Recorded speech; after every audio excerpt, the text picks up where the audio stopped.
Welcome to Rep Your Side. It's Austin, aka Smooth Oz, with Your boy Terry G here, aka Big Dog. make sure to like and subscribe before you do anything. Like and subscribe. Continue to show us love as we bring more great content your way as we rep our side and as you rep your side. And Thanks for also watching. make sure you drop some comments on some of the things that we're saying. Whether you like it or you dislike it, please drop some comments so we can respond to it. Maybe have you on the show. Rep your side. Thanks for watching.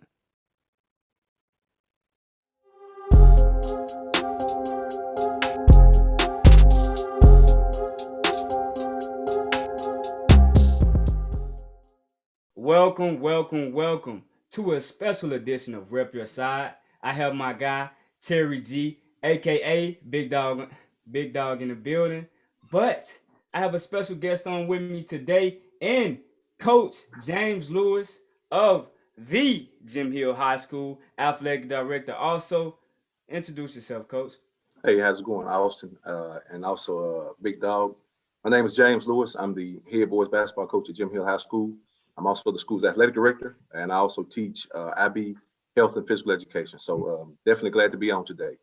Definitely. We glad that you came on with us and just taking time out your busy schedule to just come talk to us. So, Coach, just give us an overview of how you landed at Jim Hill, and then we'll get into the things that you do, just working on the kids and improving their lifestyles and just working on them.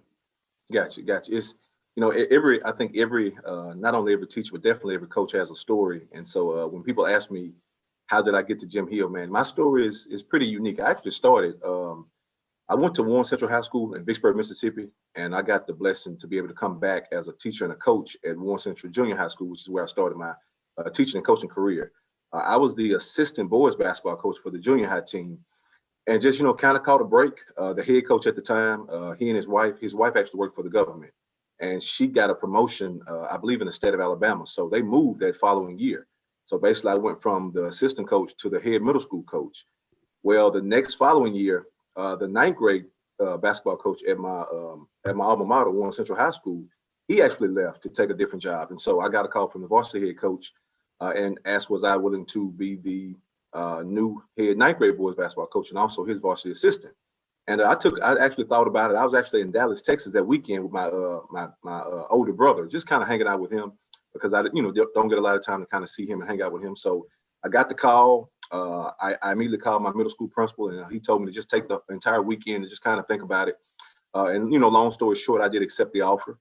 And I think that's when I really my career kind of started to kind of catapult a little bit. As a ninth grade coach, for 3 consecutive years, we won our conference championship. I also got a chance my last year there to fill in as the interim varsity coach. Our varsity coach actually had to have surgery. He was supposed to only be out for a week. It actually turned into 9 full basketball games. And so in that stretch, we went 7-2.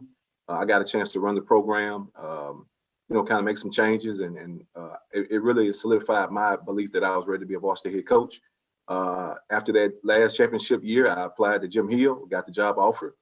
Going into my second year, I was asked to be the athletic director of the school, which I accepted. And so this has concluded my third season at Jim Hill. And this is the farthest we made it this year. We made it to the second round of the playoffs, broke all types of droughts as far as making it to the playoffs, making it past the first round. And so we're really excited about bringing our group back, our nucleus back. We're full of sophomores. And so we have hopefully 2 more years to make a strong push to try to get that gold ball that we all chase as coaches. Definitely. I'm definitely wishing for the best, coach. Also, I want to just take a pause and give a shout out to Corey and Paget, host of For the Health of It. He kind of, introduced me to you, and just thankful for the opportunity to get to talk to you, coach. And just starting off by just saying that it's crazy where life takes us. We start off small and just starting off on a small scale, and just you recognize how small things could lead to big things. It's just all about the process. And,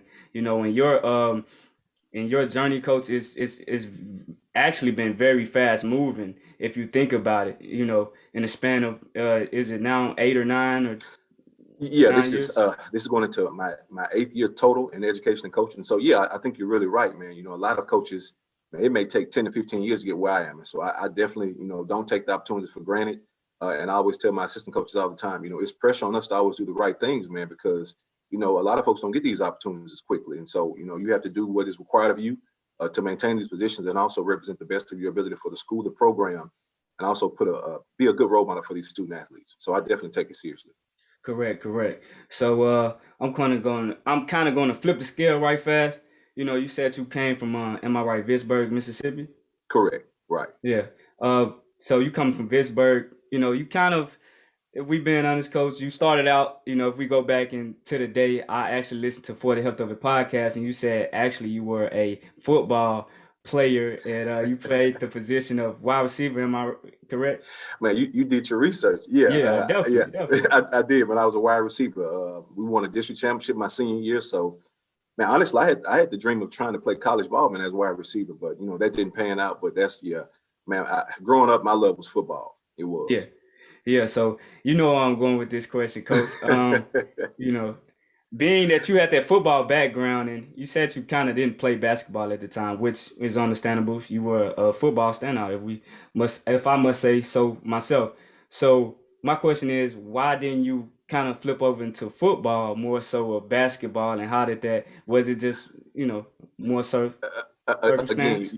Again, like how you said, we have a story to tell, man. Actually, when my first ever, I guess so to speak, my opportunity to go and speak to a principal was at Warren Central Junior High School. And so I actually went there just to try to find a coaching gig. And I told the principal I was interested in coaching football. He said that all the football slots were filled. He said, but they think they were going to have an assistant basketball coaching spot open. And so I said, well, you know what? I really just want to get into education. I want to get into coaching. And so I accepted the assistant role as the basketball coach. And needless to say, man, from that point on, my career has been rolling. And so, a lot of times it's not what you want to do. I think it's what God places you here to do. And from that day forth, I've been, rolling in basketball, and I love it ever since. And so although I love football, I played basketball as well growing up too, but I think I was in that spot for a reason. And so that's kind of how my career got going in that basketball spot. Let me ask a question right here, because you at a school that has one of the worst football teams I have ever seen in my entire life.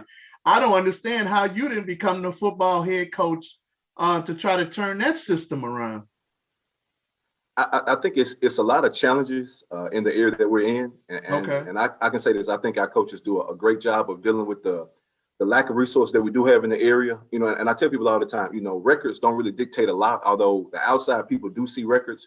But our coaches work, I would say, just as hard as any other coaches in the state. And I truly believe you will see things change and swing in a different direction moving forward. Meaning that they must have changed coaches since Austin was a student there. Yeah, they have. Because when Austin was a student there, I don't even think they gave a damn about that football program.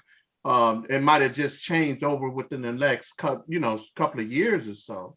Because I can remember when Austin was going there, that was like the worst football team I've ever seen in my entire life. Yeah, we kind of flipped the script of it. We did break a losing record of 22 straight games when I was there. So we kind of did flip the script, and if we're going back on what they did last year or a year before COVID happened, they actually had a productive season compared to what we had a standpoint on. So if we can look at it, it's actually been it's some step in the right direction from being what it was, like you said, Big Dog, of the losing and things of that matter.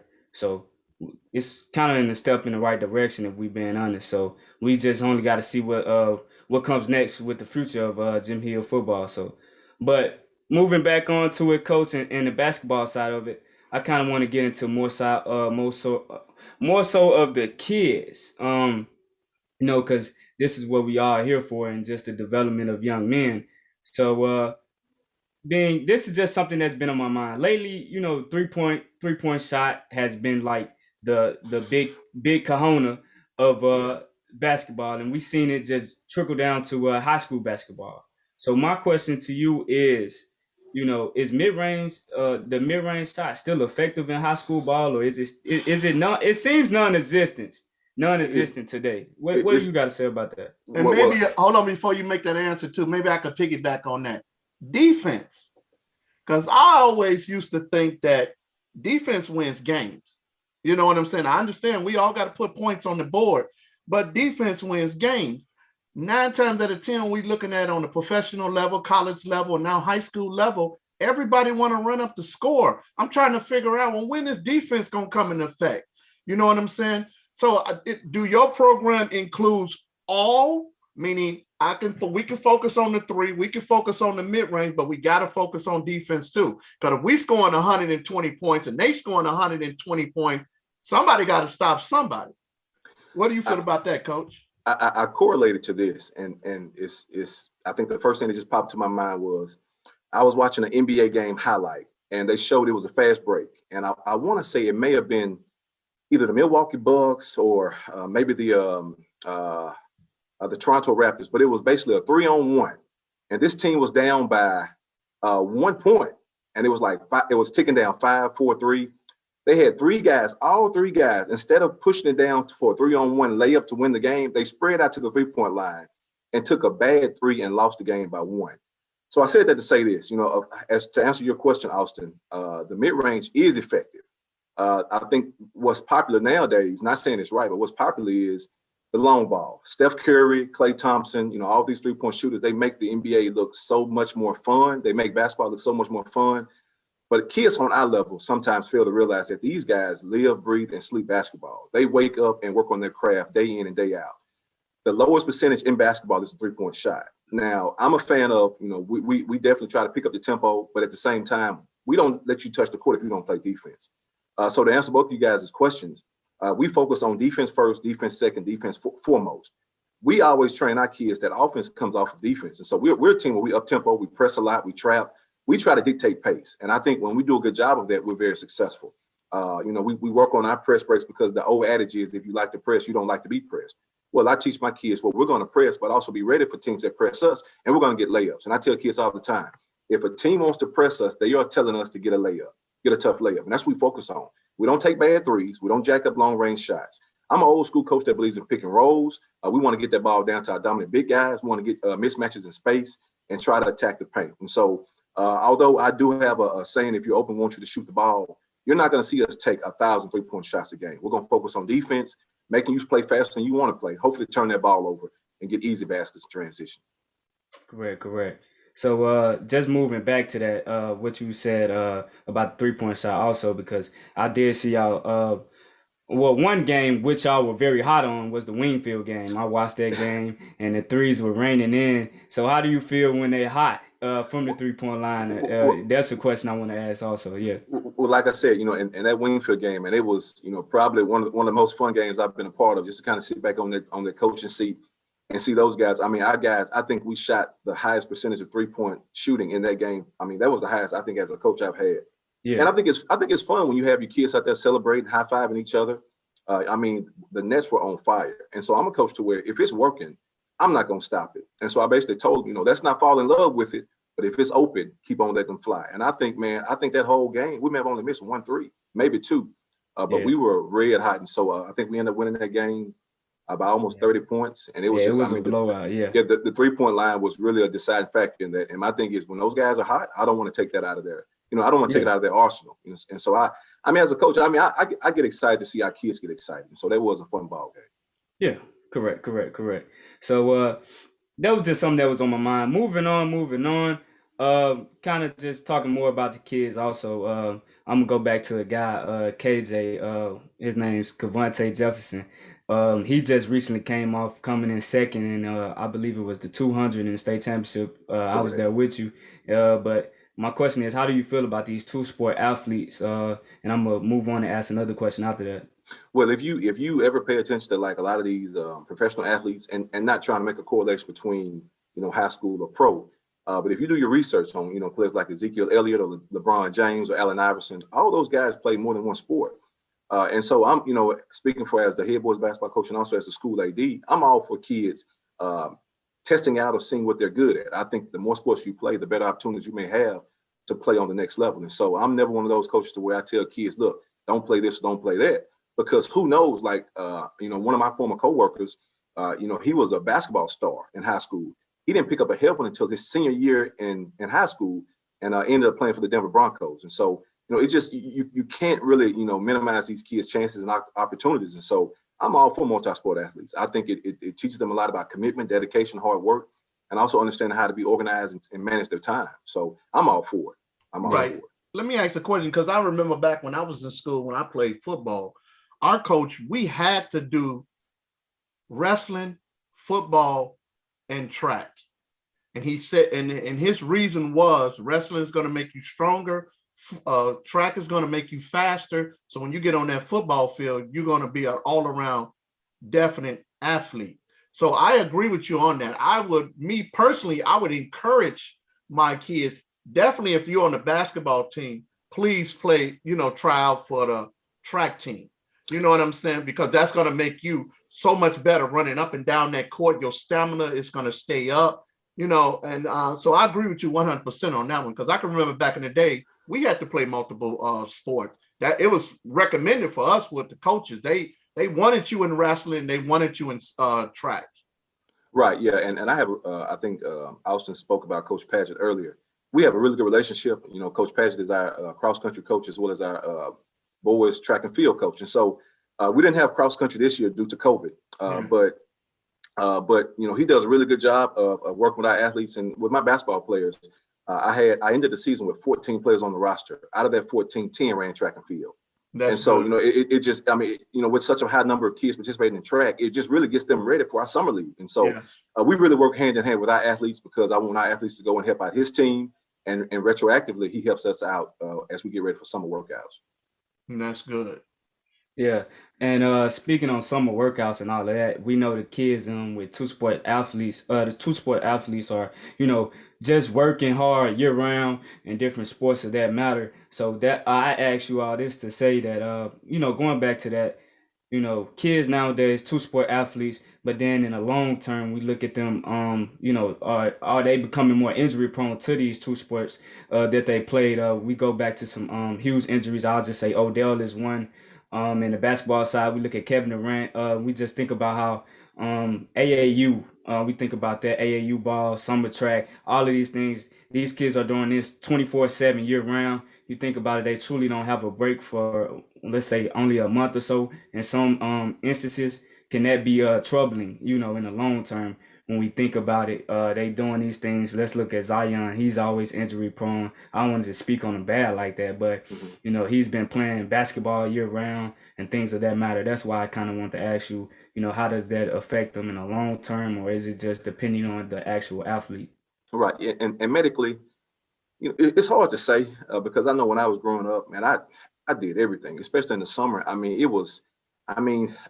We stayed involved with activities. And so, medically, I can't really say if it's really wearing their bodies down. I'm pretty sure they may not get as much rest as they may need to. But I just believe that the more they're involved with, the more it will define their bodies, keep their bodies in shape. I know there's a correlation. I have some football players that play basketball as well. Although football is kind of a different type, physicality as far as basketball, it does take them a while to kind of get acclimated to basketball, but I don't think it keeps them more prone to injury. It does kind of probably fatigue those muscles and the body out a little bit more. But I think it's really up to the kid to make sure they get proper rest, proper hydration, eat the right food so that way their bodies can recover.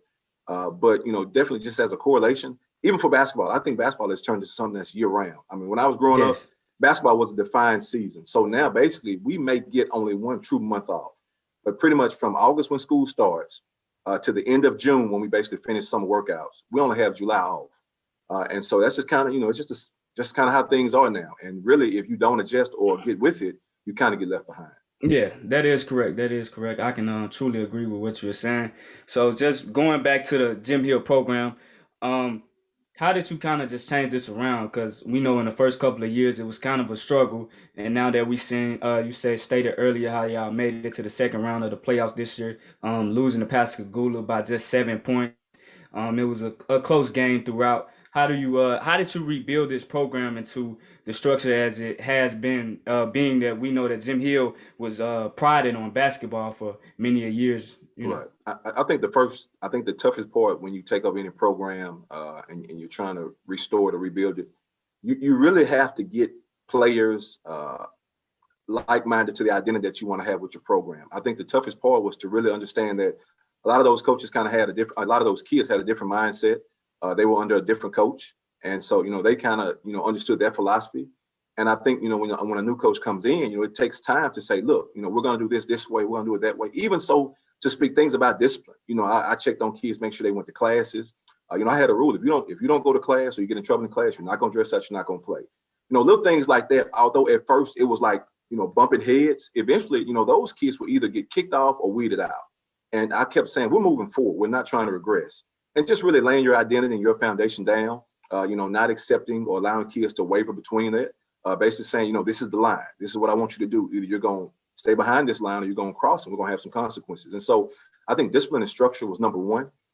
Academics was number one, because you can't play if you don't have the grades. Along with that, though, that you're going to have discipline and structure. And so, one thing I'm most proud about is of all of our kids in our basketball program, we have a 100% graduation rate for our seniors. I think before me, that number may not have been 100%. I can't know for sure. But I know with me, all of our seniors graduate. That's one thing when I had the interview, I told the panel, you don't have to worry about our kids going to class, doing their work, not being nuisances in class, doing their work and staying eligible. And so when you lay all that hard work and foundation down, I think the program kind of starts to, build itself. And then, of course, then you get on the court with skill development training, strength training, conditioning. And then I think I really assembled a really good coaching staff, guys that had coaching experience, guys that had playing experience, and do things the right way. And so, with that, in 3 years, we've kind of reached the goal, but we have a lot more goals to try to pass. Now, you know what, Coach, that was one of my questions I was going to ask you, was about the academic part of it, because I do remember when, back in the day when I was in school and all that, it was all about winning. They didn't give a damn about your academics. Matter of fact, what they do is going to find someone to take that test for you or do that homework for you so you can stay on the team. So my question was going to be exactly what you already explained was, are you that type of coach who say, okay, my best player is failing, he will sit down regardless? You know what I'm saying?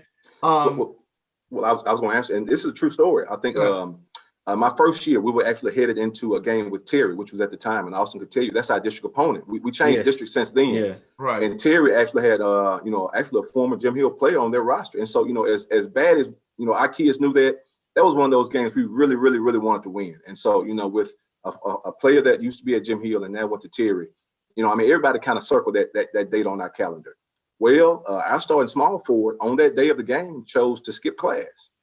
So he did not touch the court at all that game. And I just said that to say this, I'm all about winning as well, but if we let these kids slip, then they're going to lose in life too. And they're going to think they can do it in life. And so I didn't feel bad about doing it. I made that decision. I don't really care what anybody else wanted to do. I want to make that statement that we're not going to fall for that. And we move forward and we move past it. But I did make that decision. I was actually at that game also, and some people were asking that question. So I think that's definitely a way to set the foundation. If you set it with the star player or whoever, setting that foundation is how you get it started. Just never giving slack to anybody and anyone. So I definitely agree with that. And nowadays, if you don't have the academics to do it, you're not going to know how to break down a defense. You're not going to know how to get around it. You may be talented, but you might not have the IQ to actually recognize what's going on in the court. You might just be talented, but not with the IQ. And nowadays we see players where we look at 5 stars and things like that. They may be talented, but the IQ is not on the level of a 3-star. And that's why sometimes we see these 3 stars and other players end up in the NBA, and you wonder what these 5-star players and so are, because they don't have the IQ to recognize and break down these things just based off their talent. Well, and that's based, and I was going to say, not to, cut you off, but, we look at basketball as like a class. We want to teach the kids the right way to play the sport. And just, I was going to say this about, us, and we really teach our guys exactly like a playbook. We try to train them basically for anything that any other team wants to throw at us. We have an answer for it. And so basically you're talking about presses, traps, offensive sets, defensive sets, zone offense, zone defense. Our guys really have to learn a lot because we throw a lot of stuff at them. And I just put pressure on them to say, look, if you can't learn this, it's going to be tough for you to play. And every kid wants to play. And so they're going to actually do what they got to do, focus and learn these sets and offensive schemes. And you'll be surprised at what kids can and can't do when you put that pressure on them. And like just like with a diamond, like that heat and that pressure makes it form into something beautiful. I think basketball is the same way. You got to be tough on them with that tough love, but at the same time, love them, nurture them, care about them. and treat them with respect. And I think you'll see exactly what you want in the end game. And at the Yeah, same definitely. time, with the teaching that you're doing, it's also going to help them out in life. It's going to help them out with their schoolwork. And therefore, when you step out into the real world, you got to work hard to keep a job or you're going to be unemployed. You know what I'm saying? So the program that you're running, that's a damn good program right there, because you're teaching them exactly what real life is all about. What's going to happen after you leave Jim Hill? You know what I'm saying? You're going to have to work extra hard after you leave Jim Hill. So we're teaching you hard work, you know what I'm saying, to go on with the rest of your life. So that's a good thing, good program going on down there. Exactly. I appreciate it. I appreciate it. And I want to pack this in also with what you're saying about the real world and all that. Being that Jim Hill is in the pride of an inner city west side of Jackson. How do you kind of deal with the influences of things of that matter, and how do you just get into how do you impact them and impact the community and the parents and everybody around. Well, man, when I first got the job, I actually knew a lady who was an alumni of Jim Hill, and the first thing she said was, "Oh, you going to the addition?"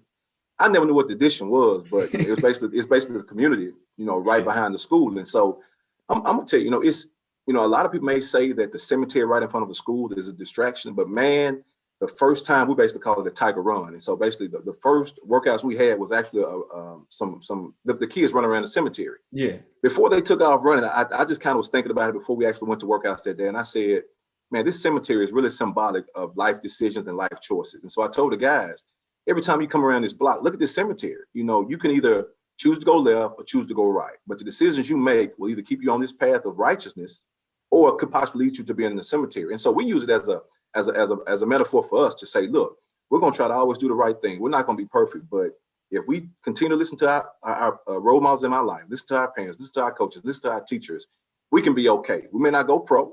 We may not, end up making millions of dollars, but we can be successful in something that we choose to do. And so we cannot use external factors to influence individual decisions. And so we tell them we can't use the neighborhood as an excuse to why you can't make it out. We can't use external factors to why you can't be successful and graduate. And we just don't, we don't take no for an answer. We put so much pressure on our kids to go to school, get to class, do what they're supposed to do. And the most gratifying feeling for me as a coach is I never miss graduations. To see those kids walk across that stage, I take pictures with every one of our senior basketball players. I have a little scrapbook. And to me, man, when I'm just sitting at the house and I'm bored, looking at those pictures gives me more motivation to affect more lives day in and day out. Definitely. I agree with that. Just the small things that we do, these kids remember that and they carry that with life. Like I remember when Coach Lewis told me to get on my books and go to class, and that really impacted me to continue on the straight path. And you never know where that goes. I think what's really touching is, man, when you have those former players come back, and I always have an open door policy. We have former players come back to practices and games, and I always, anytime they come to a practice, I always allow them to speak and tell them, their story and what they're doing, because I think a lot of times, experience goes a long way. And I know we say kids are kids, but if a kid has gone through an experience to kind of go back and help somebody else, I say, look, we're going to stop practice, guys. Y'all have something to say, and I tell them beforehand, you're going to have to say something. So when I say you have something to say, they can't say no. But even if it's a sentence, they're going to tell something from their experiences, which can hopefully help these guys that's currently playing right now. Now, let me ask you a question. Y'all actually in school down there? We're hybrid. So we actually have kids can come to campus and they can also learn virtually. So we actually have both. We have a hybrid model. Yeah, that's why I wonder, because all our schools basically up here is virtual. Yeah. So lastly, I'm gonna hit you with two more questions and then I'm gonna get you out of here, Coach. But this is more so on the competition side of it. Recruiting. When we think of you're recruiting guys from middle schools around the Jackson area or whoever comes and transfers to the school and things of that matter. But how do you deal with recruiting specifically in the city of Jackson when we look at powerhouses as Callaway is really the powerhouse of JPS right now. Callaway, when we look at other schools that have been flourishing, Murr and Lanier, they actually won a state championship in the 4A. So we just think about that. How do you compete with these powerhouses in JPS, being that, we're seeing the structure, we're seeing you rebuild it, but I know you probably definitely lost some recruits maybe that you have wanted. How do you kind of deal with that? Well, I think, and like I was telling my coaching staff, a lot of things, at some point you really can't control, because say, for example, let's say this kid had their brother or sister or parent that went to this school in Jackson. Well, 9 times out of 10, their parents are going to put pressure on them to want to go to that school as well. And so a lot of things, like with the family lineage, you really can't control. But this is what I kind of try to do to make our program shine. Man, when I say we take care of our kids, for example, man, we raise money for our playoff trip. I didn't think it was okay to take a yellow school bus all the way down to Long Beach, Mississippi for a first round playoff game. I didn't think it was okay to take a school bus down to Pascagoula for a second round playoff game. We raised money to get charter buses for both those trips. Now, charter buses can be pretty expensive. Yes. But to see those kids be comfortable, laid back, enjoying their ride, that was number one. Number two, we feed our kids before every single game. And I'm not talking about bologna and cheese sandwiches. I'm talking about hot meals prepared. And I try to run my program similar to a Division I college program. Man, I'm a huge college basketball fan, and I've been watching college basketball, man, since I could walk. And I just always try to emulate some of the things that they do. And so, when I think kids on the outside see what we're doing and the way we take care of our kids, I mean, buying brand new uniforms. When I first got the job, I mean, everything was in tough shape. To basically say from where we started to where we are now is just a testament to, man, the things that we wanted, the goals that we set. And I think kids see that. And so, just being visible in the middle schools as well.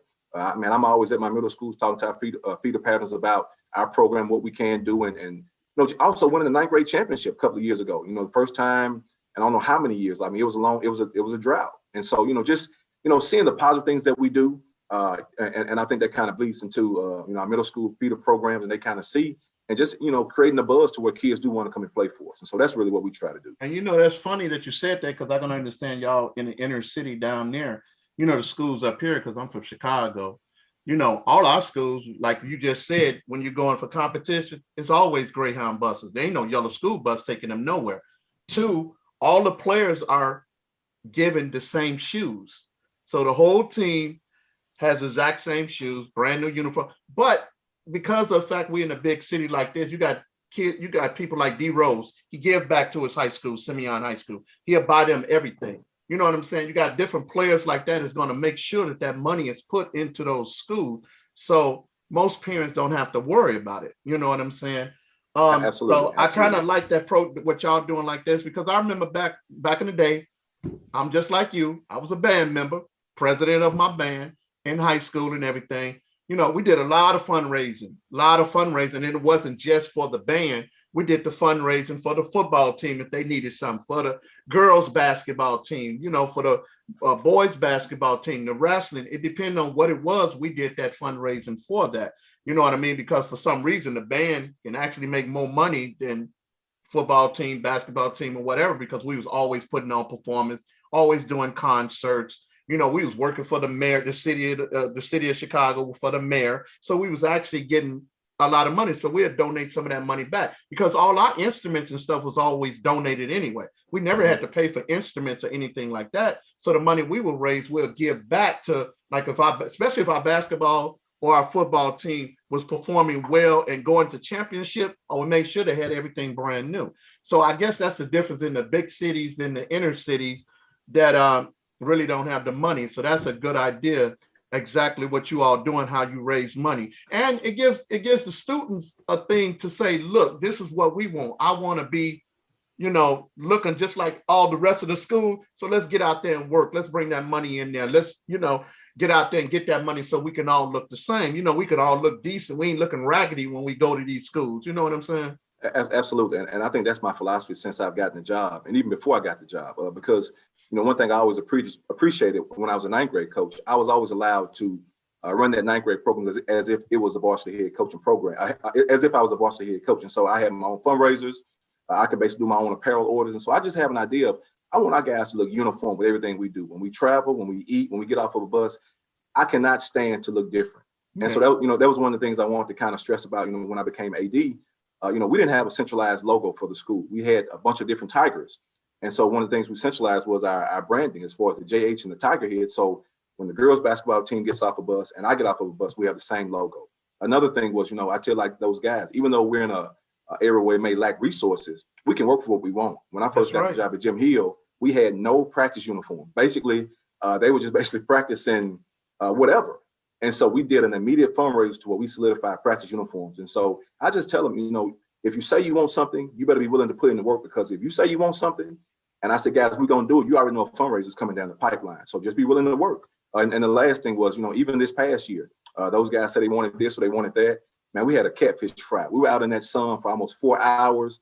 I mean, I didn't know a doggone, I don't know what you call it, but man, those hot places, when you fry that fish, it can get hot. Yeah. But when that booster club says we raised over $1,200 too, that makes it all worthwhile. So all that money that we raise goes directly back to our program, and the kids see that all this sweat goes to something, and it goes directly back to them. And so man, I think it's well worth the effort that we put in. It is. Yeah, and I think that the students and the kids, the student athletes recognize that the community is buying into them, and they actually have somebody to play for, not just playing for something or playing for themselves. They're actually playing for a whole community, for the people that's giving back to them, providing the things that they need and the things that they want. Absolutely, and that's another thing, man. Our alumni came out so strong, man. On our playoff run, I mean, they donated Gatorade, I mean, all kinds of stuff to help make our trips and everything successful. So our alumni really came through for us as well. They did. Definitely. Let me ask you a question on your coaching program. One more question. Do you allow 9th and 10th graders to practice or play with the with the varsity team? 100%. I move up 9th graders who I see are competing on that level. My thing is, the younger they get a chance to get in and get their feet warm, the better they'll be. Our starting point guard right now played as a 9th grader, and he played against some of the top competition in JPS. And so I think if he had never got that opportunity to play as a 9th grader, he may not be where he is right now. And so he was our starting point guard this year as a 10th grader, but because we threw him in the fire as a 9th grader, man, he was right there. And so we all practice together. 9th through 12th grade, we're in the same gym together every day. And so, that's what I was asking that question, because up here, you can't do that. 9th graders, it's all freshman team. They cannot be on the varsity team until their sophomore or junior year, depending. Yes. But up here, it's all freshman team. 9th graders can't play with the upperclassmen. Well, I just think that kind of stunts their growth because I've always been the kind of guy to where if they can compete and they're ready to kind of get their feet wet, what's wrong with them competing? Right. They can practice with them. They just cannot. I think it's a rule for I'm just saying in our big cities that the younger 9th grader, depending on their age, they cannot play. Okay. You can practice with the team, but you cannot play in a physical game until you become either that age or that grade. You know what I'm saying? So that's why I want to ask you, how do you do that when the freshman's coming in? How did that works out? Because I know the freshman coming in has a freshman team. That's the only team they could play on until their sophomore year, which is their 10th grade. All right. So. Yeah. So I got one last question for you, Coach Lewis, and then I'm going to get you out of here. Well, I'm going to kind of combine the two, but name me 3 coaches you feel like that remind you of you or resemble yourself, and tell me what's next for Jim Hill High School on the basketball side and just all athletics, because since you are the athletic director, tell me what's next. So 3 coaches that, all right. So basically, can I pick 3 that I guess closely identify, relate to me, or maybe 3 that I've kind of admired, or Yeah, 3 admire, or whatever you want to do. It's up to you. Well, I would say first, man, Tubby Smith. Man, I've always been a Kentucky Wildcats fan, and I actually started liking them when he became the first African American to win, a college championship. And so, definitely for him, he was always defensive minded. He was defense first, and so I always respected Tubby Smith for what he did. I say second, Greg Popovich of the San Antonio Spurs. Man, he is a no nonsense, share the ball, move that ball type coach. You'll never see any of his players take a bunch of shots. That ball is not going to stick, and he is a catalyst for playing defense. I mean, he's always played defense. Man, I think when they shocked LeBron and they won the last championship they did, I mean, everybody counted them out, but they just did it the right way. They play so unselfish, and that's what we've been trying to get our kids to do and accomplish. And I think our guys are getting to that. So I definitely say Greg Popovich. And I would say lastly, because this is the tough one, I was kind of thinking, I think the first 2 were easy. Last coach that I look up to, I would say this. I would say, man, and I don't know a lot about the guy, but working at Jim Hill, man, I've heard all kinds of stories in these past 3 years. I would say Fred Harris. Man, from the discipline, the structure, man, he has a street named after him at the school. Yes. And so, man, just the hard work they say he put into it. he was no nonsense as well, but he literally built this program up from the bottom. He never went out and recruited any kids. He coached the kids that he had. And I think that just says a lot about how he built this program to where it stands today. And every day I come into my office, it's a picture on the wall of him. And so, man, he even though I never met him, he was from the same hometown. I'm from Vicksburg. And so, man, the stories I hear, he was a great guy, a great principal, a great coach, and a great man. So I would say those three. Definitely. Now, let me get my last question in, because me and Mr. Austin, we had an argument. Well, we don't argue, we debate on our show that we have, Rep Your Side. And I want to ask you a question. What do you think about Russell Westbrook and these triple doubles? Now, I'm going to tell you what I say. Me personally, Russell to me is not a winner. He's not a champion. He's nothing. He's just a stack the deck type of guy. That's what I say, because in the position that Russ is in, he should have won a championship by now. Austin disagrees. You know, he's an excuse man. He made all sorts of excuses for Westbrook. So I want to hear your take on this. Yeah. I'll say this. First of all, and I think we all can agree, it is not easy to average a triple-double. That's number one. Secondly, it's not easy to average a triple-double in the NBA. And so I think a lot of times we put rank on championships, which is, of course, the end goal. Man, Russell Westbrook is a Hall of Famer right now today. Definitely first ballot. First ballot. So as far as, him as a player, man, I just think nobody wins a championship without that 1-2 punch. I mean, we go back and look at Jordan and Scottie. We look at LeBron and Dwayne. We look at LeBron and Kyrie. Had it. He had it with KD. Yeah. He did, but I think that was at a point to where it was a lot going on between them. I think it was a lot of underlying situations we didn't see behind the scenes, and they really just couldn't quite work it out. Now, truthfully, him and KD, they had the Golden State Warriors down 3-2. 3-1 in the West Coast Finals, and they let them. So I think that was their year, and they let it slip away. Yeah. So I mean, it's tough to win, especially on that level. So I think he's trying his hardest. I don't think him and Bradley Beal are going to be enough in Washington to win one. But I know he will definitely probably go down as probably the biggest stat stuff in the NBA as far as points, rebounds. Thank you. Thank you. So let me ask you. Hold on, Austin. Can I get this one last question up? Hold on, Austin. Now, I want to ask you, Coach, if one of your players is on your team right now, and he's Russell Westbrook, getting all these triple doubles, but you all are continuing to lose, what would you say to that player? Well, see, I think that's a loaded question, because it all depends on, like, if this kid is like, if you're averaging a triple double, that means you're affecting the game on all sides. You're passing the ball, you're rebounding the ball, and you're scoring the ball.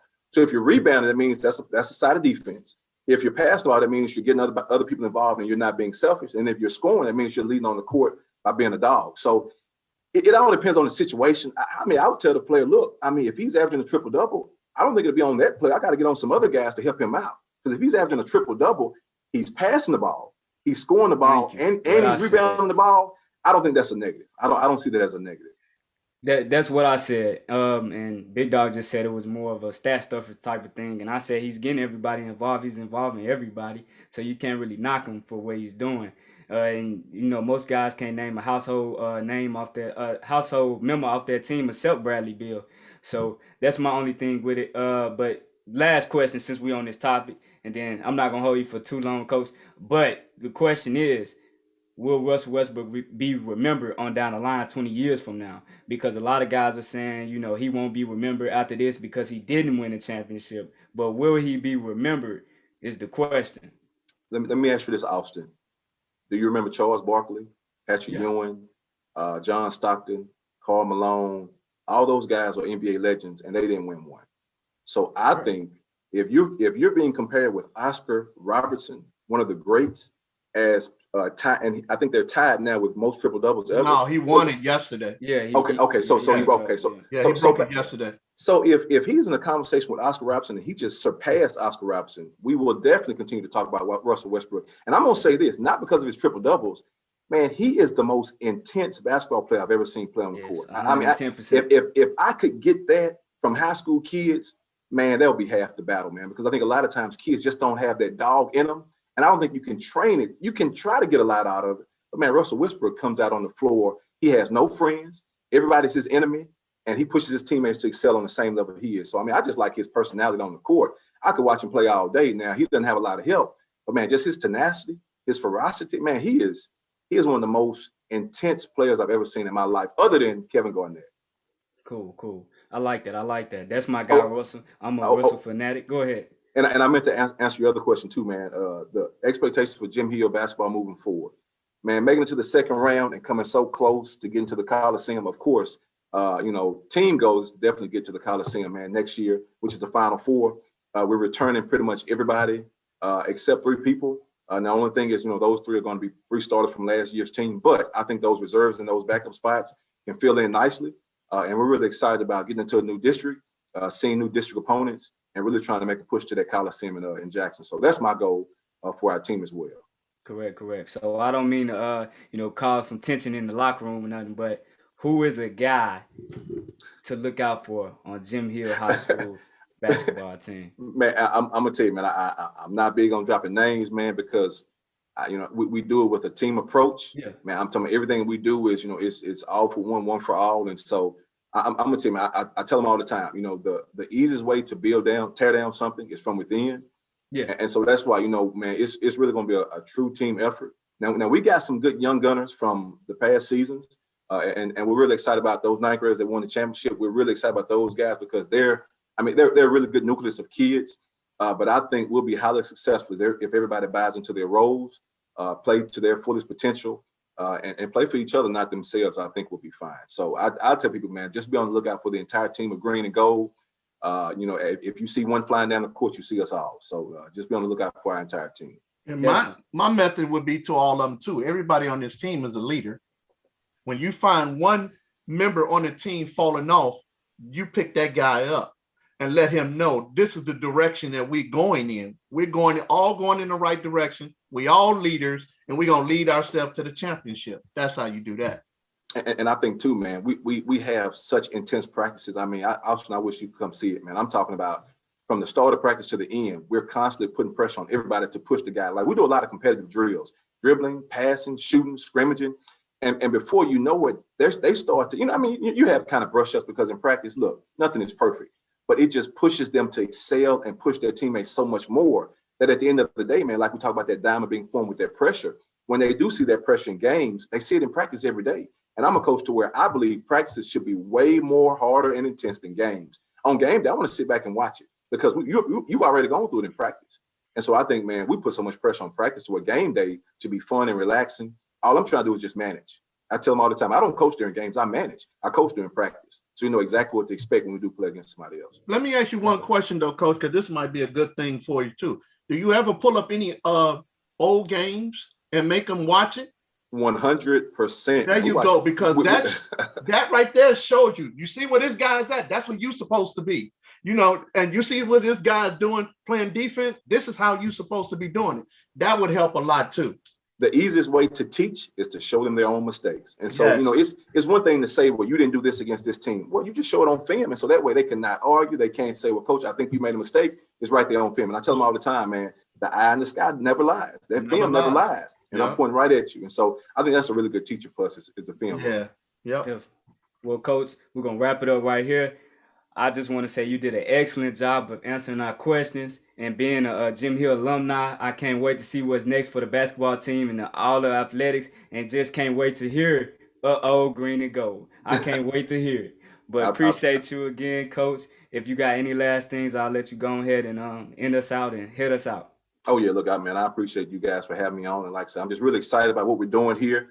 We always welcome alumni back to see the good things we're doing, not just for basketball, man, but for every sport. Like I said, it's a laundry list of things we have going on, man, but baseball hosted the first round playoff game this year. Track and field girls and boys won district as well as made it to the state meet with 12 participants. So, girls basketball made it to the first round of the playoffs. We made it to the second round of the playoffs. We just have a lot of good stuff going on in this school and in our athletic programs as well. So we're excited for the future. And just for my program as well, man, we're really excited about, making that strong push to the Coliseum this year. So, man, just be on the lookout. Check us out online, and hopefully, man, we'll reach those goals this year. Definitely. And anytime athletics is flourishing and good things are happening in the school, it's definitely going to impact the community. So again, I just want to say thank you for sharing your time and sharing your busy schedule to come talk to us guys, just sitting back and relaxing. So appreciate you, Coach, again, and thanks Last again. thing, and I gotta say this too, man. I gotta say this too, man. We talk about well-rounded athletes, man. We're so proud of one of our basketball players, Cameron Madison. He's also Mr. Jim Hill High School, which is the highest student honor.